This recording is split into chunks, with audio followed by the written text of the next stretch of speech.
Hi friends, ஜனவரி 23ஆம் தேதி ரொம்ப முக்கியமான நாள். அந்த தேதியில் என்ன நடக்க போகுது அப்படிங்கிறத பற்றி இந்த வீடியோவில் டீட்டெயில்டாக பார்க்கலாம்.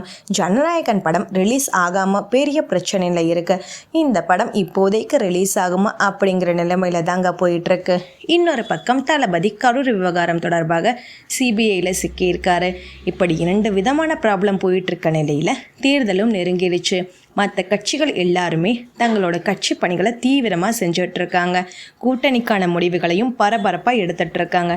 ஆனால் தாவேகா பல பிரச்சனைகளை மேற்கொண்டு வரதால் கூட்டணிக்கான பேச்சுவார்த்தை நடக்குதா இல்லையா அப்படிங்கிற எந்த ஒரு தகவலும் வெளியே வரலை.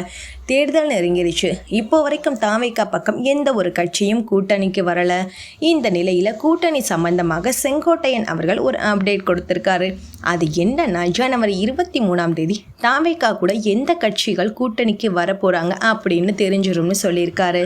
ஏன்னா ஜனவரி 23ஆம் தேதி பிரதமர் மோடி அவர்கள் தமிழ்நாட்டுக்கு வராரு. செங்கல்பட்டில் நடக்க போகிற பொதுக்கூட்டத்தில் அதிமுக பிஜேபி கூட்டணியில் எந்த கட்சி எல்லாம் சேர்ந்திருக்காங்க அப்படின்னு சொல்ல போகிறாங்களாம். ஸோ கூட்டணி கட்சிகளின் தலைவர்களை ஒரே மேடையில் ஏற்றி தங்களோட பலத்தையும் காட்ட போகிறதாகவும் சொல்லப்படுது. ஸோ அன்னைக்கு டிடிவி தினகரன், ஓ பன்னீர்செல்வம், தேமுதிக இவங்க எல்லாம் யாரு கூட கூட்டணி வைக்க போகிறாங்க அப்படிங்கிறது தெளிவாக தெரிஞ்சிடும்.